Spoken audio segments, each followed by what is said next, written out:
ప్రార్థన చేసుకుందాము. ప్రేమగల తండ్రి, జీవమైన మా ప్రభువైన యేసుక్రీస్తు నామమున మీకు స్తుతి ఘనత చెల్లిస్తా ఉన్నాం. మీ కుమారుని ప్రభువైన యేసుక్రీస్తు వారు మిమ్మల్ని ప్రభువా ఒక్కడమైన మిమ్మల్ని ఆరాధించి గణపరచడానికి మీ పాదసములకు చేరుకుంటున్నాం తండ్రి. తండ్రి, మేము ఆరాధన చేయడానికి యోగ్యులు కావు. దేవదూతలు మాత్రమే, పవిత్రమైన దేవదూతలు మాత్రమే యోగ్యమైన వారు. అయితే మేము యోగ్యులు కామని నిజంగానే ఒప్పుకుంటున్నాం తండ్రి. మీరు మిమ్మల్ని స్థుతించాలని, మేము మిమ్మల్ని గణపరచాలని, హెచ్చించాలని మీ ఆశ, కోరిక అందును బట్టి స్తోత్రాలు. సర్వలోకం మిమ్మల్ని స్థుతిస్తున్నప్పటికీ, సర్వ సృష్టి మిమ్మల్ని స్థుతిస్తున్నప్పటికీ అభాగ్యులను మేము మిమ్మల్ని స్థుతించాలని మీరు కోరుకున్నారు, ఇష్టపడుతున్నారు, చూస్తున్నారు. దాన్ని బట్టి ఉన్నారు తండ్రి. మీ వాక్యం ద్వారా మాతో మాట్లాడండి. ఆరాధించేటువంటి వాక్యం ద్వారా ఆరాధించడానికి కావాల్సిన వాక్యం దయచు. వాక్యం బట్టి మిమ్మల్ని స్తుతించి గణపతి భయప్రజలకు సహాయం చేయవలసిన మనం చేస్తుంటున్నాం. ప్రోత్సహించండి. రావాలనుకున్న వారు పెద్దలక్కడ రావడానికి నేర్పించండి, సహాయం చేయండి. మీ సన్నిధిలో పెద్దలక్కడ వచ్చిన వారు ఆయన సన్నిధిలో మొదటిగా కూర్చుంటారని వాక్యంలో రాయబడింది. నిజమే ప్రభు, ఆ పెద్దలక్కడ వచ్చిన వారు ధ్యానం చేస్తున్నాడు. ఈ లోక సంబంధమైనటువంటి వాటిపైన దృష్టి ఆలోచన కాకోకుండా ప్రభా దైవికమైన వాటిపైన దృష్టి ఆలోచన చేయవలసిన మనం చేస్తూ సర్వలోక ప్రజలందరూ కూడా జ్ఞాపకం చేసుకుంటూ ఆరాధించి మహిమపరుస్తుండగా మీ చిత్తాన్ని ప్రభావ మీ చిత్తాన్ని అభివృద్ధి మీరే ప్రభు చూపించారు. స్తోత్రం చేస్తూ పాటల ద్వారా మేము స్థుతించిన ప్రభా, మరి వైద్యుల ద్వారా మేము స్థుతించిన వాక్యం ద్వారా మేము గణపతిని అనుగ్రహించవలసిందిగా యేసు ప్రభు నామమున ప్రార్థించి అడిగి వేడుచున్నాము తండ్రి. ఆరాధనలో ప్రవేశిస్తున్నాము. మరి కీర్తన గ్రంథం 116వ కీర్తన. కీర్తన గ్రంథం 116 బైబిల్ మధ్యలో నుంచి 514. కీర్తన గ్రంథం 116వ కీర్తన 12, 13, 14 అందరం చదువుకుందా. కీర్తన గ్రంథం 116వ కీర్తన శబ్దం వస్తుంది కదా, దాన్ని ఆడబెడతావా మోస? ఆడబెడతావా?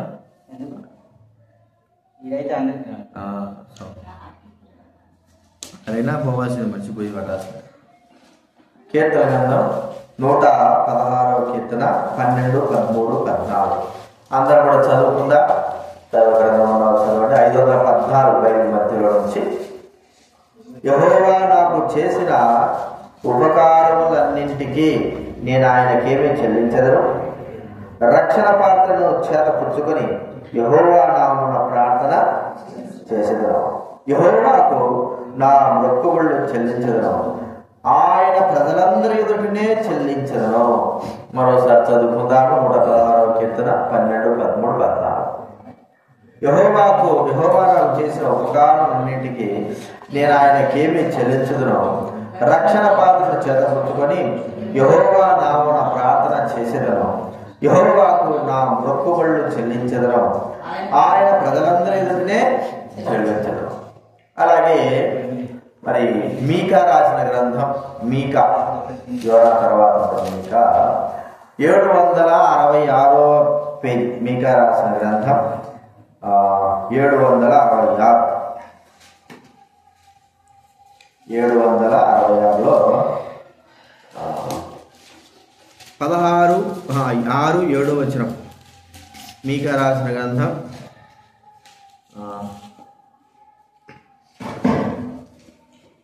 6, 6వ అధ్యాయం 766 పేజీ మధ్యలో స్పీకర్ గ్రంథం 6వ అధ్యాయము 6, 7, 8 ఈ 3 వచనాలు చదువుకున్నాం. 6, 7, 8, 3 వచనాలు.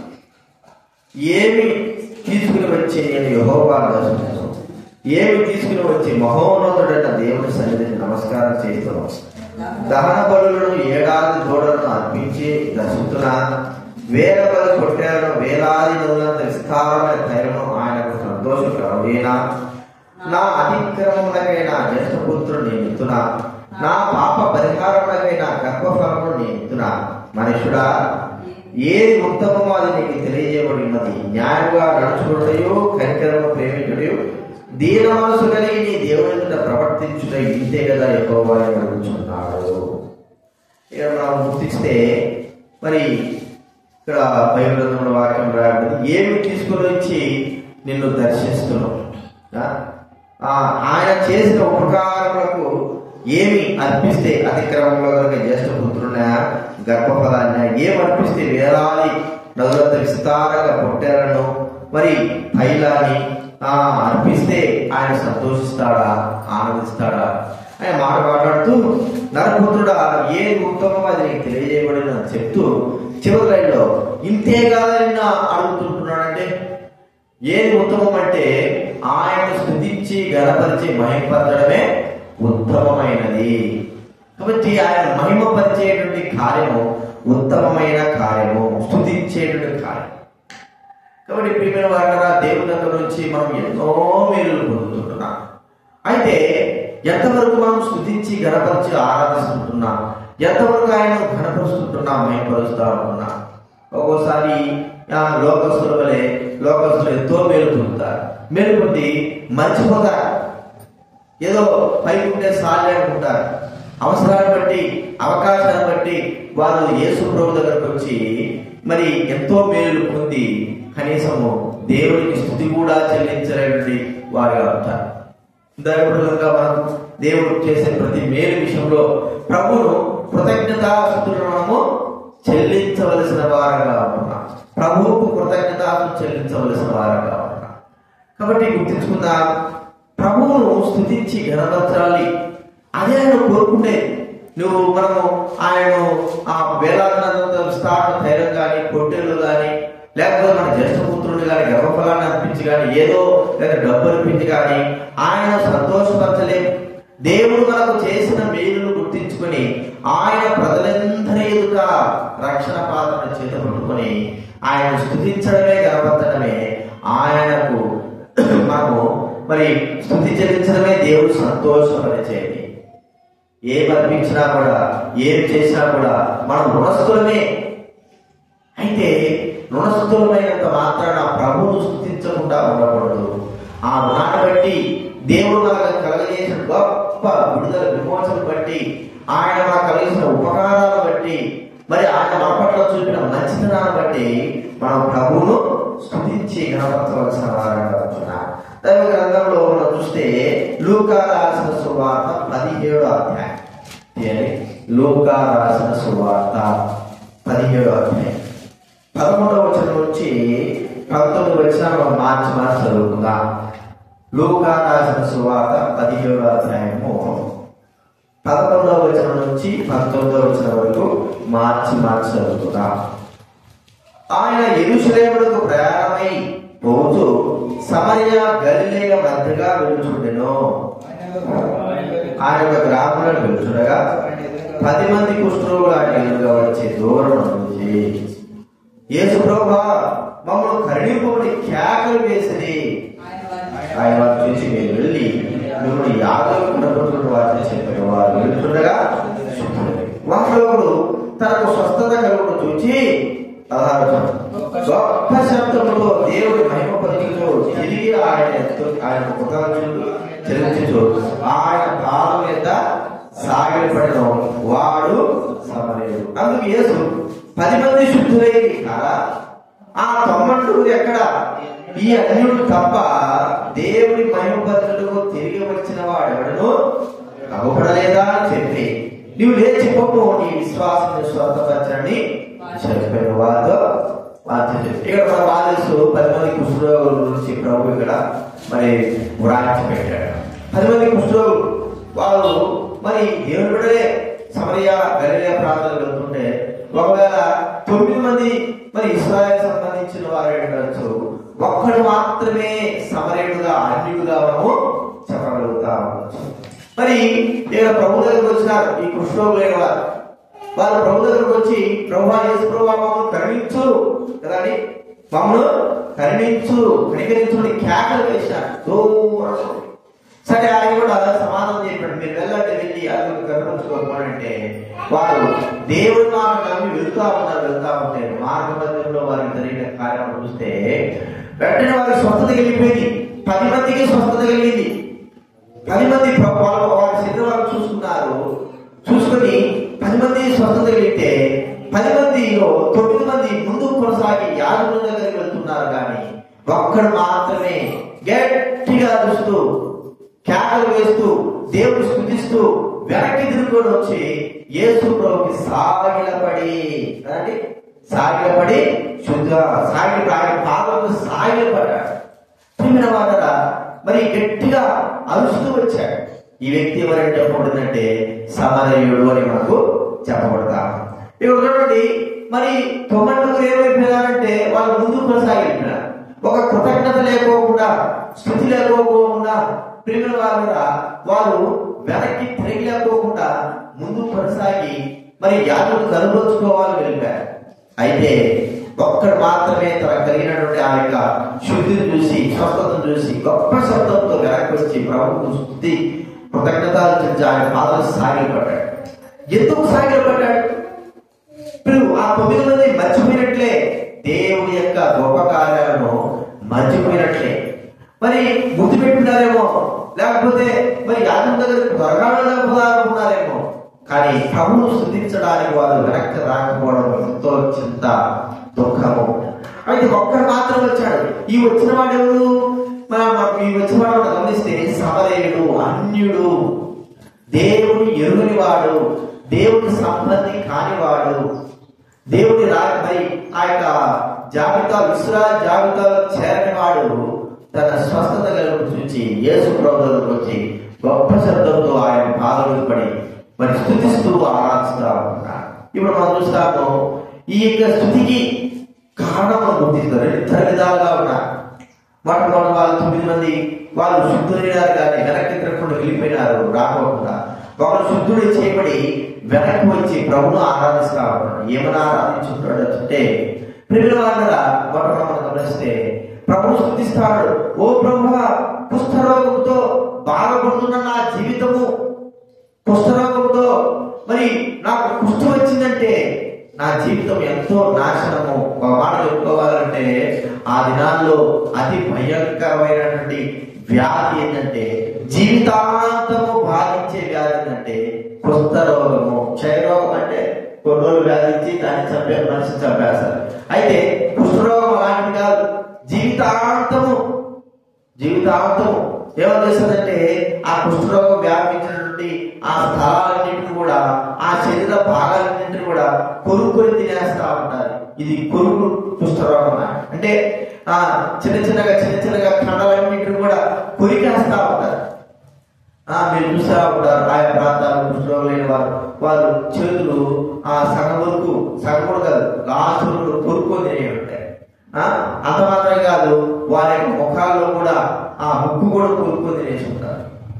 వారు ఎలాగా మరి బాధ అనిపిస్తుంటారంటే బ్రతికే ఉంటారు, కానీ సావలేక బతకలేక చచ్చిన స్థితిలో వారు కలిగిన వారే ఉంటారు. బ్రతికే ఉంటారు, కానీ వారి స్థితి ఎలా ఉందంటే చచ్చినారు అన్నట్టుగా వారు ఆ స్థితి కలిగి ఉంటారు. ప్రియమైన వారి జీవితంలో అనుకుంటారు, అయ్యో నేను చచ్చినట్టే, ఇక ఎప్పుడు పోతాది ఈ కుష్ఠరోగం, జీవితాంతం బాధించేదిగా ఉంటుంది.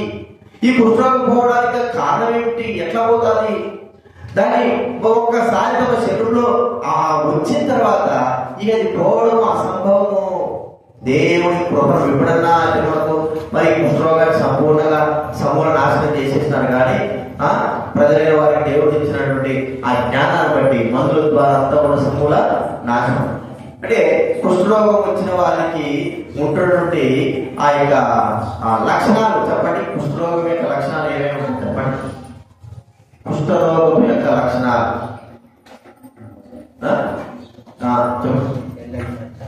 తెల్లని మచ్చలు వేరు, మన కుష్ఠరోగం కూడా ఆ మచ్చలు వేరు. అది కుష్ఠరోగం మామూలు శరీరంగానే ఉంటుంది, కానీ దానికి ఒక లక్షణం, అతి ప్రాముఖ్యమైన లక్షణం ఉంటుంది. ఏ లక్షణం చెప్పండి, చెప్పాలి. ఏం లక్షణం? కుష్ఠరోగం యొక్క లక్షణం ఏమిటంటే శరీరముకు ఏ భాగంలో అయినా వస్తే ఆ భాగంలో స్పర్శ అనేది ఉండనే ఉండదు. స్పర్శ అనేది ఉండదు. ఆ శరీర భాగాలు అవి పనిచేస్తూనే ఉంటాయి, కానీ స్పర్శ మనం తాగినా కూడా ఆ భాగంలో ఏం కాదు, స్పర్శ అనేది ఉండదు. అది ప్రాముఖ్యమైన విషయం, స్పర్శ లేకపోవడం ఉండడం. తర్వాత చిన్న చిన్నగా మరి పుండు పట్టడం, చిన్న చిన్నగా చేతులు కాలు కొరకదనడం, ఇది మనం చూస్తున్నాం. ఈ స్థితి ఎలా ఉందంటే చచ్చిన స్థితి. ఈ కుష్ఠరోగాన్ని మనము ఏం చెప్పుకోవచ్చు అంటే పాపపు స్థితిలో మనం గుర్తించవచ్చు. ఈ పాపం ఏం చేస్తుంది? మొదటిగా వస్తుంది, హృదయంలోకి వస్తుంది. చిన్నగా పాపమును జరిగించడానికి మొదలు పెడతాది. చిన్నగా అది ఎక్కువైపోతుంది. మన శరీర భాగాలన్నింటినీ కూడా నాశనం చేస్తుంది. మన మరణానికి కారణము మన మరణానికి కారణం. మనకు బాగా తెలిసి ఒక సిగరెట్ తాగడం చూసినాకో వాడు ఏం చేస్తాడు, సిగరెట్ తాగుతాడు, బాగా ఉంటాడు, మొదటిగా బాగా చిన్న దానికి అలవాటైపోతాడు, దాన్ని మానుకోలేడు. చివరికి అది కాలుస్తూ తన యొక్క శరీర రోగాల్లో మరి ఈ ఊపిరితిత్తులన్నీ కూడా సంపూర్ణంగా నాశనమే. ఇక గాలి పీల్చుకోవడానికి కూడా పనిచేయని స్థితిలో ఉంటారు, సంపూర్ణంగా నాశనమైపోతాయి. అందువల్ల లేదు త్రాగుడు అలవాటు అనుకోండి, మనం చూస్తే చిన్నగా అలవాటు అవుతుంది. చిన్నగా త్రాగుడు ఏమైపోతుంది చెప్పండి, శరీరంలోని అవయవాలన్నింటినీ కూడా తినేయడం, అంటే నశింపజేయడం, రోగాలు రావడం, కిడ్నీలు పాడైపోవడము, పేగులు పాడైపోవడము, ఇలా మనం చూస్తూ ఉంటాం. కాబట్టి ఇలాగా మనం గుర్తిస్తా ఉంటే ఏదైనా సరే పాపము శరీరంలో ప్రవేశించిన తర్వాత శరీరాన్ని పలు విధాలుగా నాశనం చేస్తా ఉంటారు.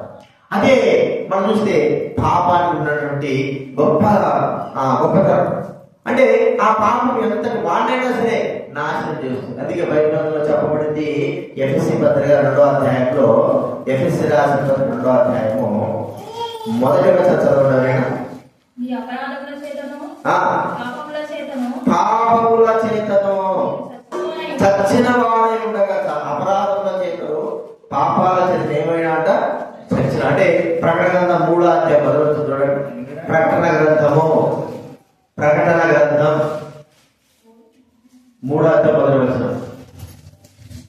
ప్రకటన గ్రంథం 3వ అధ్యాయం మొదలు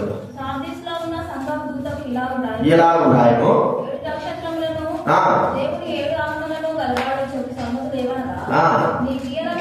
నీ క్రియలను నేను ఎరుగుదును, ఎవరగా జీవించుతున్నావన్న పేరు మాత్రం ఉంది కానీ నీవు జీవిస్తున్నావు అనే పేరు ఉంది కానీ నీవు మృతుడవే.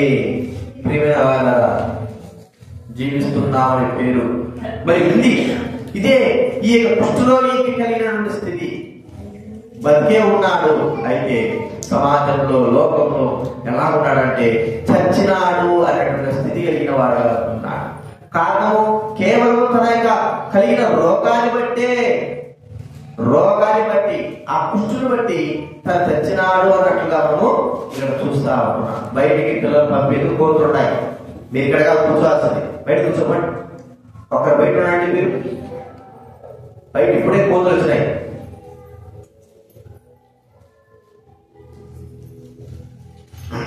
కాబట్టి చచ్చిన స్థితిలో మానవుడు మనం చూస్తా ఉంటాం. చచ్చిన స్థితిలో ఇక్కడ గుర్తించుకుందాం ఎలాగ ఉంది.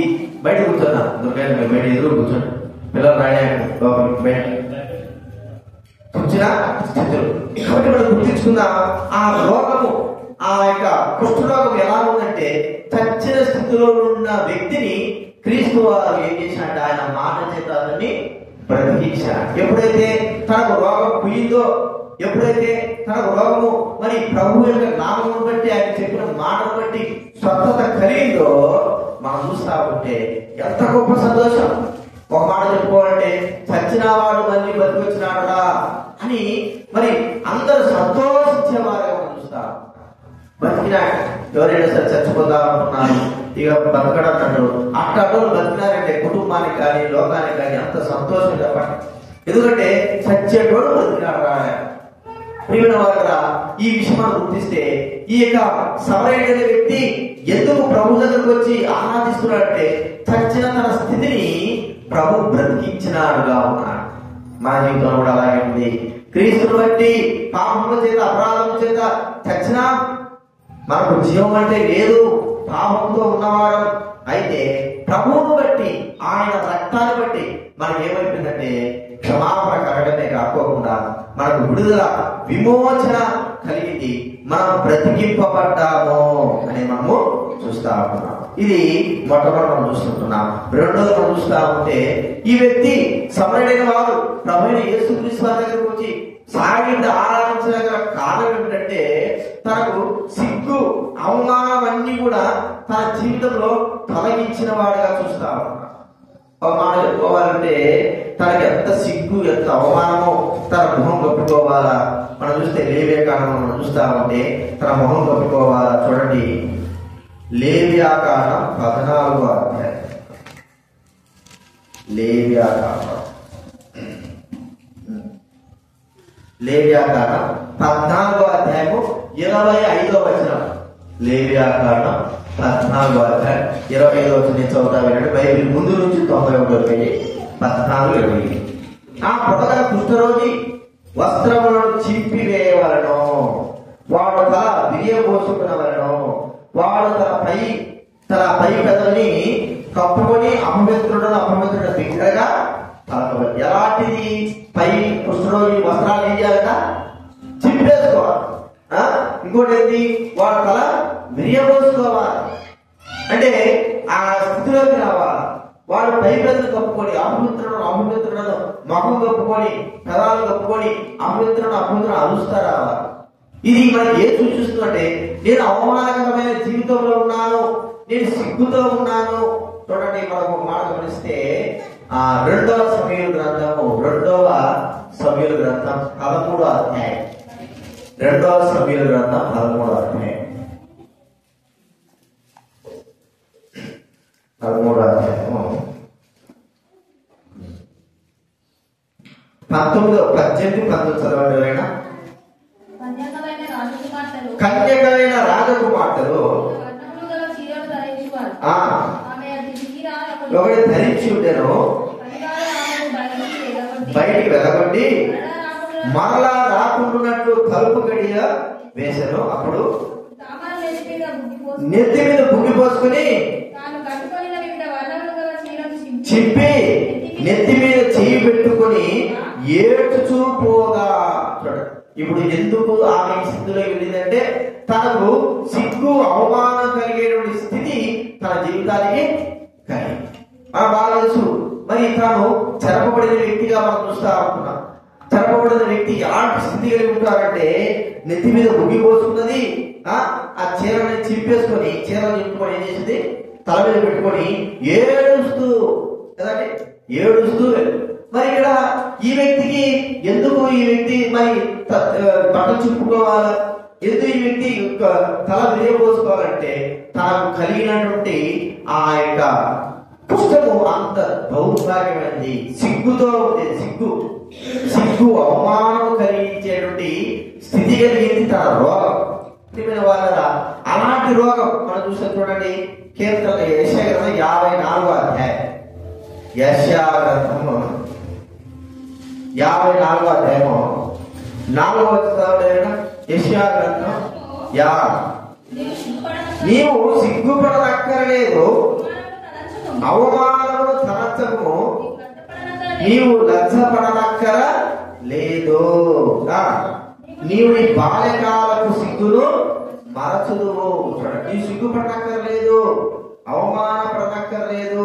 చూడండి, ఇంకా యెషయా గ్రంథంలో 29వ అధ్యాయంలో మనం గమనిస్తే 22వ వచనం.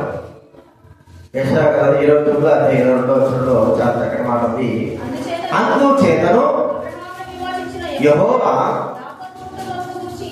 ఇలాగ సెలవిస్తున్నాడు, ఇక మీదట యాకోబు సిగ్గుపడడు, ఇక మీదట అతని ముఖము తెల్లబారదు. సిగ్గు అవమానం అనేది మనం చూస్తా ఉంటే కేవలము తనకు కలిగినటువంటి కుష్ఠరోగమును బట్టియే. ఒకవేళ తన ముఖం ఏ రూపంలో మారిపోయిందో తెలియదు, తన చేతులు ఏ రూపంలో ఉన్నాయో తెలియదు, తన వస్త్రాలు ఎలా ఉన్నాయని చిరిగిపోయి ఉంటున్నాయి, తాను మరి తల వెలబోసుకుంటున్నాడు, వెలబోసుకునే ఉన్నాడు, తనకు సిగ్గుతో అవమానంతో ఉంటున్నాడు. ఈ స్థితి కలిగినటువంటి వ్యక్తి, సవరైన వ్యక్తికి ప్రభు యొక్క మాట స్వస్థపరిచింది. ఇక సిగ్గుపడాల్సిన అవసరం లేదు, ఇప్పుడు ఆ పెదవులు పూసుకోవాల్సిన అవసరం లేదు, ఇప్పుడు తల విరియబోసుకోవాల్సిన అవసరం లేదు, బట్టలు చెప్పుకోవాల్సిన అవసరం లేదు. ప్రభు దగ్గరికి గంభీరంగా గట్టిగా కేకలు వేస్తూ వచ్చి ఆయన పాదాల చెంత దూరంగా ఉండాల్సిన అవసరం లేదు. ఇప్పుడు ఆయన పాదాల చెంత తాగడానికి ఆయన పాదాల మీద పడిపోయి ప్రభువు స్తుతిస్తూ ఆరాధిస్తున్నాడు. దేవుని మహిమ పొందడానికి వచ్చిన వ్యక్తి, ఏకైక వ్యక్తి సమరయుడు.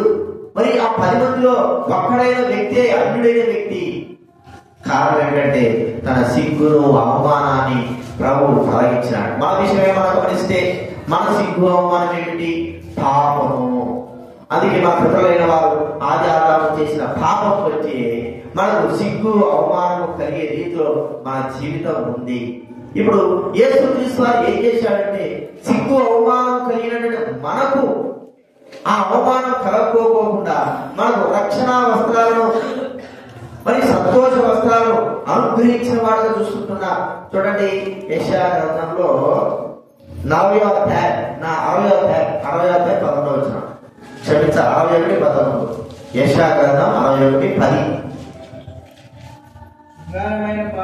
శృంగారమైన పాగా ధరించుకున్న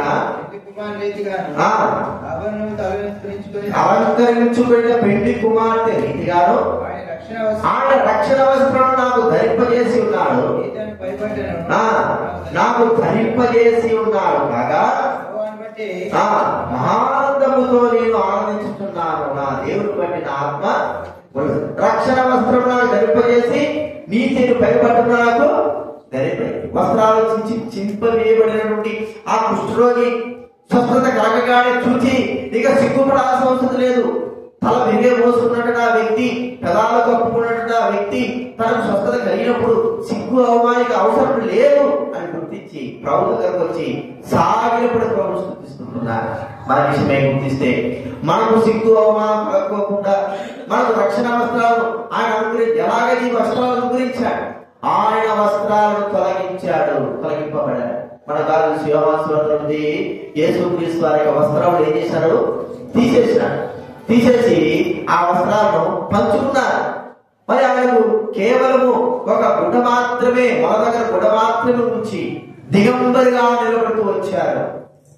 మన పైకి ఇదంతా యేసుక్రీస్తు వారు మన దిగంబరత్వం, మన అవమానం అంతా కూడా ఆయన పొందుతూ వచ్చాడు.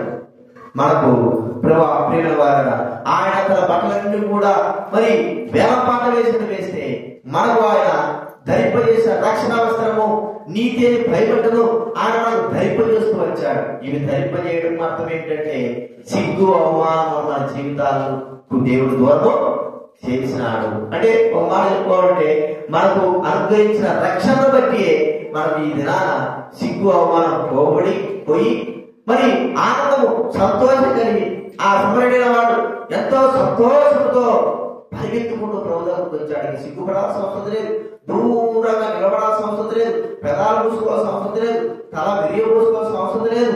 ప్రియమైన వారు ప్రభు పాద సాగిపడ్డాడు. ఇప్పుడు మన విషయం కూడా అదే. ప్రభు మన కొరకై మరి అవమానం శిక్ష పొందాడు. మన బట్టలు అంటే అవమానకరమైనటువంటి స్థితి కలిగిందిగా ఉన్న మన జీవితానికి రక్షణను బట్టలను మనకు కప్పిన వాడుగా ఆయన తన బట్టలను మరి ఓడబెట్టుకునేట్టుగా మరి అనుమతిస్తూ వచ్చాడు. దిగంబరిగా చేయబడ్డాడు. ప్రియమైన వారు ఈ దినాన రక్షణ వస్త్రం ధరింపజేయబడ్డాడంటే ధరింపజేయబడిన మనము కారణము ఆయన వస్త్రాలు లేని వాడుగా శిలువలో వేలాడుతూ వచ్చాడని మనం గుర్తించుకోవాలి. ఇది రెండోదిగా ప్రభు మాటను బట్టి తనకు సిగ్గు అవమానం ఏమైపోయిందండి? తొలగింపబడింది. మూడోది మనం చూస్తా ఉంటే వెలివేయబడిన వాడు అంటే తనకి ఎప్పుడైతే కుష్ఠరోగం వచ్చిందో అప్పటి నుంచి తన ఇంటి వారు కానీ, తన కుటుంబస్తులు కానీ, తన బంధువులు కానీ, పిల్లలు కానీ, భార్య కానీ, తల్లిదండ్రులు కానీ, లోకంలో సమాజం కానీ, తన స్నేహితులు కానీ అందరి నుంచి బయటికి వెళ్లాల్సిందే. అరే స్నేహితుడా, ఇన్ని రోజు నీకు సాయం చేశాను కదా, నీ రూమ్ లో నన్ను ఉంచుకోరా అంటే కుదరదు కదా. భార్య పిల్లలకి అంటే మరి మీకు ఎంతో నేను డబ్బు సంపాదించి పెట్టాను కదా, నన్ను రూమ్ లో ఉంచండి అంటే కుదరదు. సమాజానికి నువ్వు ఎంత మేలైనా చేయి, సమాజంలో ఎంత గొప్ప మేలైనా చేయి, సమాజంతో అడగచ్చు, సమాజమా మరి ఇంతమంది ఇంత మేలు నేను చేశాను కదా, నా డబ్బులు బట్టి నా ఆస్తిని బట్టి మీకు ఎంతో మేలు చేశారు కదా, నన్ను ఏదైనా మీ గ్రామంలో ఒక మూలైన ఉంచంటే కుదరదు.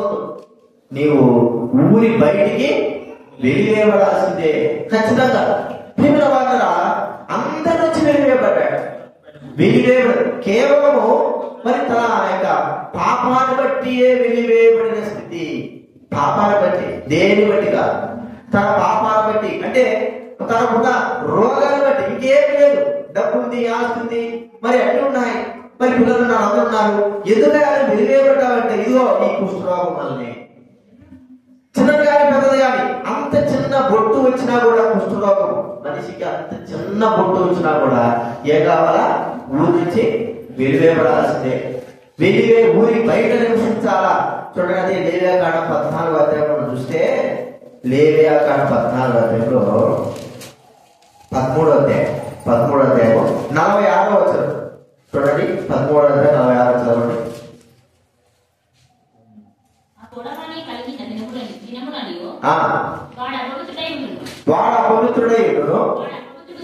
వాడు అపవిత్రుడు కనుక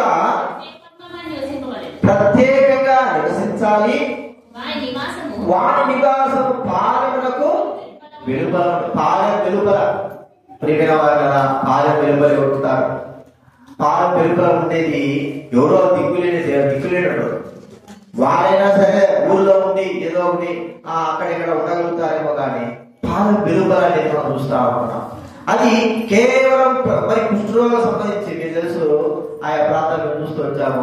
కుష్ఠరోగం లేని వారికి ఒక పెద్ద గ్రామం కట్టిస్తారు ఊరి బయట, 10 కిలోమీటర్ల దూరం.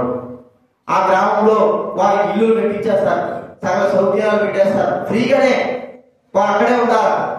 మాకు నెల్లూరులో తెలిసిన విషయం, నెల్లూరులో ఆ గ్రామం కుష్ఠరోగుల యొక్క గ్రామం ఉంటారు 10 కిలోమీటర్ల దూరంలో. అక్కడ వాళ్ళందరూ ఉంటారు. మరి మంచి ఇల్లులే, మంచి ఇల్లు ఉంటాయి, ఏసీలు ఉంటాయి, అన్ని ఉంటాయి. కానీ వారు ఉండవలసిన స్థలం ఎక్కడ? మరి వాళ్ళు ఏం చేస్తారంటే, ఈ కుష్ఠరోగంలో బయటికి పోయి సమాజంలో పనిచేసుకోవడానికి వీల్లేదు. ఏం చేస్తారంటే వాళ్ళు అడుక్కోవడమే వాళ్ళ పని. అంతే. అడుక్కుంటే ఏమనరు. రోడ్లలో సిటీలలో తిరుగుతా ఉండి అడుక్కుంటా ఉండి ఏమనరు. చేతులకు గుడ్డలు కట్టుకుంటేది వాళ్ళ పద్ధతి వేరుగా ఉంటుంది. గుడ్డలు కట్టుకొని రోజు అడుక్కోవడానికి ఏం చేస్తారంటే వస్తా ఉంటారు. మా సాయంత్రం ఇంట్లోకి వెళ్ళిపోతారు. వారు ఊరి వెలుపటే ఎప్పటి వరకు వారు సచ్చేంత వరకు ఆ స్థితి కలిగి ఉండాలి. ఒకవేళ మారిపోయి బాగైపోయి సమాజంలోకి వస్తే పర్వాలేదు, కానీ బాగులేనప్పుడు ఊరి వెలుపలే ఉండాలి. అంటే అవమానం, వారు వెలివేయబడిసింది. చూడండి, మన జీవితంలో కూడా ఎంతో వెలివేయబడిన వారంగా మనం గుర్తించాలనుకుంటున్నాం. వెలివేయబడిన మనకు దేవుడు తన కృపను చూపి దేవుడు చేశాడంటే తన బిడ్డలుగా మనం చేర్చుకున్నాడు. లోకం మనల్ని వెలివేయచ్చు, లోకంలో ఉన్న వారు మనల్ని దూరపరచవచ్చు, తల్లిదండ్రులు లేని వారు మనల్ని దూరపరచవచ్చు, ఎవరు లేని వారుగా మనం జీవించవచ్చు, ఈ లోకంలో ఒంటరిగా జీవించవచ్చు. కానీ యేసు క్రీస్తు వారు మాత్రము మన కొరకై తన ప్రారంభించి మనం అంటున్నాడు, నేను మిమ్మల్ని అనాథులుగా విడవను. చూడండి, అక్కడ మనం గమనిస్తే కుష్ఠరోగులు ఆ దూరంలో ఉన్నంత మాత్రాన అరే నా ప్రియమైన కుమారుడుగా నాతో పాటు ఉంటున్నా, నాకు భయపడుతున్నాడు కుదరదు. నా భార్య కదా, ఇందులో ఉన్నా కదా, నాతో పాటు ఉన్నట్టే తన దగ్గర ఉండడానికి వీల్లేదు. వాళ్ళు ఏం చేస్తారంటే ఆ దినాలు అట్టుంటే మరి వాళ్ళ భోజనం చేసుకుంటారు, ఏం చేస్తారో తెలియకపోయినప్పటికీ ఒక పండగకి వచ్చి ఆ పంట దగ్గర వాళ్ళ కుటుంబస్తులు ఏం చేస్తారంటే ఆ యొక్క భోజనాన్ని ఆ బుట్టలో పెట్టేసి లేదా ఏదో దాన్ని పెట్టి వాళ్ళకి ఇస్తా ఉంటారు. వాళ్ళ ఇంటిని బతుకుతా ఉంటారు ఆ కుష్ఠరోగం పోయేంత వరకు. ఆ స్థితి కలిగిన వారుగా ఉంటున్నారు. అయితే వెలివేయబడినటువంటి స్థితి కలిగినటువంటి వారు ఆయన ప్రభువు మరి వెలివేయబడినటువంటి ఆ వ్యక్తిని ఎక్కడ తీసుకొస్తున్నాడు? ఏ కుటుంబం నుంచి అయితే వెలివేయబడ్డాడో ఆ కుటుంబానికి వచ్చేటట్టుగా సహాయపడ్డాడు. ఏ గ్రామం నుంచి అయితే వెలివేయబడడానికి ఆ వ్యక్తులు కారణమైనారు, ఆ కుష్ఠరోగ కాలంలో కుష్ఠరోగం పోగొట్టిన తర్వాత ఆ గ్రామంలోకి యాజకుడి దగ్గరికి వెళ్ళేటువంటి ఆ ధన్యత ఇచ్చాడు. ఏ మందిరంలోకి అయితే వాళ్ళు వెళ్ళకూడదని ఆజ్ఞాపింపబడ్డారో ఆ దేవుని మందిరానికి వెళ్ళేటువంటి ఆరాధన భాగ్యం దేవుడు ఆ కుష్ఠరోగులకి ఇచ్చాడు. చూడండి, ఇప్పుడు దేవుని మందిరానికి వెళ్ళి ఆరాధించవచ్చు, దేవుని మందిరానికి వెళ్ళొచ్చు. తన కుటుంబానికి దూరంగా ఉండాల్సిన అవసరం లేదు, తన బంధువులకు దూరంగా ఉండాల్సిన అవసరం లేదు, తన గ్రామానికి తన ఇంటికి దూరంగా ఉండాల్సిన అవసరం లేదు. ఇప్పుడు ఆ వ్యక్తి స్వస్థత పరచబడిన తర్వాత సమాజంలో ఒక్కడైనట్లుగా సంతోషంగా ఉండగలిగే బాధ్యత ఇచ్చాడు. ప్రియమైన వాళ్ళరా, మన స్థితి కూడా అలాంటిదే. ఒకవేళ లోకమంతా మనం విడిచిపెట్టచ్చేమో కానీ, లోకమంతా మనం వ్యతిరేకంగా ఉండొచ్చేమో కానీ, అసలు లోకమంతా మనం లేకోకుండా పోయిండొచ్చు, మరి ఆ పేదవారిగా మనం చేయించేమో కానీ మనకు ప్రభువైన దేవుడు ఉన్నాడు. ఏమన్నాడు చూడండి, యోహాను సువార్త 14వ అధ్యాయం 18వ చదువుతారట. యోహాను సువార్త 14:18. మిమ్మల్ని అనాథలుగా విడువను, మీ యొద్దకు వత్తును. మిమ్మల్ని అనాథలుగా విడువను. ప్రేమైన వారు కదా, మన విషయం గమనిస్తే అనాథలుగా విడిచిపెట్టేవాడు కాదు. ఎంతటి వారైనా సరే లోకమంతా కూడా మనల్ని త్రోసివేసిన ప్రభు మనల్ని అనాథలుగా విడిచిపెట్టకోకుండా తన బిడ్డలుగా, తన కుటుంబస్తులుగా, తన యొక్క వారిగా, తన కుమారులుగా చేర్చి తన సంఘంలో చేర్చాడు. మనకు బాగా తెలుసు, ఆ దినాల్లో ప్రభువు నమ్ముకున్నవారు మరి వెలివేయబడేవారు. చేసే చర్చి నుంచి, పలు ప్రాంతాల నుంచి, ఇండ్ల నుంచి వెలివేయబడేవారు. ప్రభువు దగ్గర నుంచి వెలివేయబడితే వారు సంతోషంగా ఉన్నారు. అయితే వారు మేము మరి అనాథలం కాము అని చెప్పుకునేటట్టుగా వారు ఏమంటే దైవుడి యొక్క సంఘాన్ని, దైవుడి యొక్క సన్నిధిని, దైవుడి యొక్క సహవాసాన్ని, దేవుడి యొక్క సహవాసాన్ని దేవుడు వారికి అనుగ్రహించిన వాడికి మనం చూస్తా ఉంటాం. అనాథలుగా విడిచిపెట్టలేదు, అందరూ విడిచిపెట్టారు. మనం తెలిసి భక్తులు కూడా తెలిస్తే ఆయన తల్లి ఇద్దరు కూడా అనాథలు అందరూ వదిలిపెట్టేశారు, ఏకాకి అయిపోయినాడు. కానీ దేవుడు ఇప్పుడు ఆయన ఎంతమంది బంధువులు, ఎంతమంది అక్కచెల్లెలు, ఎంతమంది మరి అనాథలుగా, ఎంతమంది కుమార్తెలుగా చేశాడంటే లెక్కింపలేనంత మందిని తనకు బంధువర్గాన్ని. ఒకవేళ ఇప్పుడు కూడా ఆయన బతికే ఉంటే ఆయన నేను అనాథని చెప్పుకోగలడా? చెప్పలేడు. ఎందుకు? నాకు ఇంతమంది జనాలు ఉన్నారు, వాళ్ళ బంధువులంతా తిప్పుకొని తెస్తుంటారు. ఒకవేళ 1000 మంది ఉంటారు అనుకో, వాళ్ళ బంధువులు బక్సీ గారి బంధువులు 1000 మంది ఉంటారు. కానీ మన ఆత్మ సంబంధమైన బంధుత్వులు లక్షల వేల మంది ఉన్నారు కదా. ఎంతమంది ఉన్నారు? ఇప్పుడు తను చెప్పుకోలేడు. ఏమని? నేను అనాథగా ఉండలేదు, అనాథని కాదని చెప్పుకోవడానికి వీలేదు. మనం గమనిస్తే ఇప్పుడు మనల్ని కూడా ఆయన అనాథులుగా చెయ్యలేదు అంటే వెలివేయబడిన వారమైన మనమే దేవుడు తన బిడ్డలుగా, తన వంశంలో, తన రాజ్యంలో, తన కుటుంబంలో, తన సంఘంలో మనం చేర్చి మనకు మరి అనాథులుగా అనేటువంటి పేరు లేకుండా చేసి మనం కూడా మన తండ్రి దేవుడు, మనకి సహోదరులు, అనాథములైన వారు సహోదరులు, కుటుంబమే సంఘమే దేవుడి కుటుంబం అని మరి మనం చెప్పుకునే విధానం మనకు సహాయపడుతూ వచ్చాడు. కాబట్టి ప్రియమైన వారు, ఈ కుష్ఠరోగి వెలివేయబడిన స్థితిలో నుంచి తిరిగి ఎక్కడైతే వెలివేయబడ్డాడో వాళ్ళందరినీ పొందగలుగుతూ వచ్చాడు కుష్ఠరోగం పోయిన తర్వాత. అది మనం గుర్తుంచుకోవాలి. చివరిగా మనం చూస్తే క్రీస్తు మాట బట్టి వారి జీవితము వెలుగు, సంతోషం, ఆనందం కదండి. వాళ్ళు మరి ఎప్పుడైతే స్వస్థపరచబడ్డారో వారి జీవితంలో సంతోషం, ఆనందం ఉంది.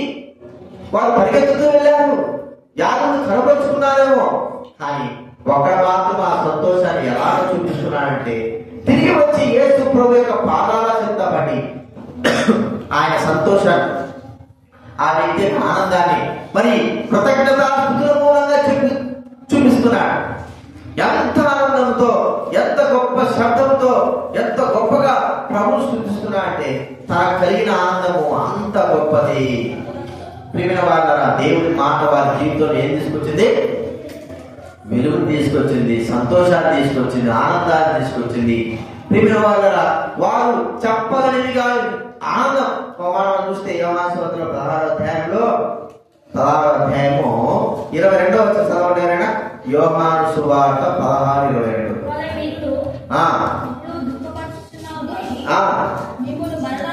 మేము మరలా చూచెదను, అప్పుడు మీ హృదయం సంతోషించును, మీ సంతోషమును ఎవడను మీ యొక్క నుండి తీసివేయడు. ఎవరు తీసేస్తారండి? ఇప్పుడు గొప్ప శబ్దంతో స్తుతిస్తున్నటువంటి వ్యక్తి, ఆయన సమరుడైన వ్యక్తి హృదయంలో నుంచి సంతోషం తీసివేయగలరా? ఒకవేళ తీసివేయచ్చేమో, దుఃఖపరచచ్చేమో, కానీ దైవజనుడైన మన జీవితాల్లో ప్రభు మనకు కలగజేసినటువంటి ఆ కార్యములను బట్టి, ఆయన మన జీవితంలో వెలిగించిన వెలుగును బట్టి, మనకు కలగజేసిన సంతోష ఆనందాన్ని బట్టి ఏ మానవుడు కూడా మన దగ్గర నుంచి ఆ సంతోషాన్ని, ఆనందాన్ని దొంగలించలేడు, తీసివేయలేడు. అంత గొప్ప సంతోషం మానవ హృదయంలో నింపబడి ఉన్నది. ప్రియమైన వారలారా, ఇది క్రీస్తు యొక్క మరి యేసుక్రీస్తు బట్టియే చీకటి ఉంటే దుఃఖం, దుఃఖం, దుఃఖం. వెలుగుంటే సంతోషం, ఆనందం. చీకటి మానవ జీవితం దుఃఖాన్ని. ఒకసారి గుడ్డివారిని అడిగితే వాళ్ళు చెప్పగలరు, మీ జీవితంలో ఏముండంట? అంత చీకటి అండి, దుఃఖము, దుఃఖం. కన్ను ఉన్న వాళ్ళని చెప్తే అంత సంతోషం. భౌతికంగా మనం ఆలోచిస్తే, ప్రియమైన వారు ఆత్మ సంబంధంగా మనం ఆలోచిస్తే మన జీవితాన్ని ప్రభు వెలిగించినాడు. అది వరకు లేని సంతోషం, అది వరకు లేని ఆనందం, అది వరకు లేని నుండి మరి గొప్ప సంతోషము మన హృదయాల్లో ప్రభువైన యేసు క్రీస్తు ద్వారా వెలిగింపబడి మనం గుర్తించుకోవాలి. క్రీస్తు మాటను బట్టి ఈ గొప్ప కార్యం. ఈ వ్యక్తి ఇంత సంతోషానికి గల కారణము యేసు ప్రభువారు మనకు రక్షణ కలగజేశారు. ప్రియమైన వారు, మానవ జీవితం కూడా అలాగే ఉంది. పాపముల చేత, అపరాధముల చేత చచ్చిన వారే ఉంటున్నారు. మరి అవమానకరమైన స్థితి కలిగిన వారుగా పాపంలో ఉంటున్నారు. మరి వెలివేయబడినటువంటి దేవుని సన్నిధిలోంచి వెలివేయబడిన స్థితి కలిగి మానవుడు ఉంటున్నాడు. అయితే యేసుక్రీస్తు వారి యొక్క మరణము ఏం చేయబడిందంటే మానవుల్లో వెలుగును, సంతోషాన్ని, ఆనందాన్ని కలుగజేసింది. ఈ యొక్క మరణము ద్వారానే మానవుడు సంతోషంగా ఉన్నాడు. డబ్బున్నా లేకపోయినా, ఏమున్నా లేకపోయినా మానవుడికి సంతోషం, ఆనందము బహుగా కలిగిందిగా మనం చూస్తుంటే ఎంత సంతోషం, ఎంత ఆనందం కలిగిందో చెప్పలేనంత ఆనందం, చెప్పలేనంత సంతోషం. ఇది ఏ మానవుడు ఇచ్చినాడు? ఏ మానవుడి ద్వారా పొందినాము? ఎవరి ద్వారా మరి పొందగలుగుతూ వచ్చామంటే ఏ మానవుడు ఇచ్చింది కాదు, కానీ కేవలము యేసుక్రీస్తు వారి ద్వారానే మనకు కలిగిందని మనం గుర్తించుకోవాలి. కేవలం యేసుక్రీస్తు ద్వారా. కాబట్టి గుర్తించుకుందా ఈ 4 విషయాలు. ఈ యొక్క కుష్ఠరోగి 10 మందిలో ఒకడైనటువంటి సమరయుడైనటువంటి అన్యుడైనటువంటి కుష్ఠరోగి కలిగినటువంటి గొప్ప భాగ్యత, గొప్ప సంతోషము, గొప్ప అర్హత దేవుడి ద్వారా కలిగింది. ప్రియమైన వారిని మర్చిపోగలడా? ప్రభువు ఏం చెల్లిస్తాడు? డబ్బు ఉంటుందా? డబ్బు ఇస్తే ప్రభు సంతోషిస్తాడా? మరి ఏదైనా భూములు రాసిస్తే సంతోషిస్తాడా? ఏం చేస్తే సంతోషిస్తాడంటే నిజముగా ఆయన దగ్గరకు వచ్చి కృతజ్ఞతాస్తుతులు చెల్లించి ఆయన పాదాల యొక్క పడి ప్రభువు మరి స్తుతి చెల్లిస్తేనే ప్రభు సంతోషిస్తాడు. కాబట్టి ప్రియమైన వారలారా, ఏమి చెల్లించి రక్షణ పాత్రను చేతపట్టుకొని ఆయన ప్రజలందరి ఎదుట నేను ప్రభువును స్తుతిస్తాను. చూడండి, 116వ కీర్తన మాట చదువుకొని ముగించుకుందాము. 116వ కీర్తన, 116వ కీర్తనలో 12, 13, 14 చదవండి ఎవరైనా. నేను ఆయనకి ఏమి చెల్లించును? రక్షణ పాత్రలో చేతపట్టుకుని ప్రార్థన చేసేదను, యెహోవాకు నా మొక్కుబడులు చెల్లించెదను. ఆయన ప్రజలందరి ఎదుటనే, యెహోవాకు మొక్కుబడులు చెల్లిస్తే ఆయన ప్రజలందరి ఎదుటనే చెల్లిస్తాడు. కాబట్టి ప్రియమైన వారలారా, మనము ప్రభువుకి, ఆయన ప్రజలందరి ఎదుట ప్రభువుకు కృతజ్ఞతలు చెల్లించాలి.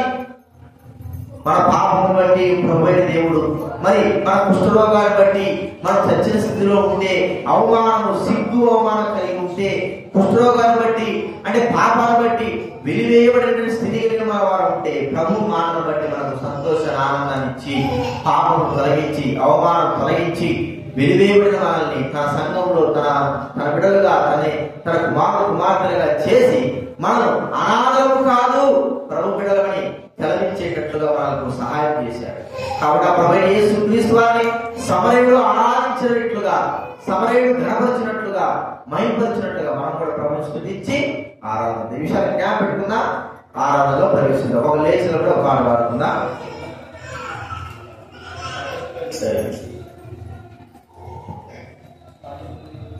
లేచినప్పుడు ఒక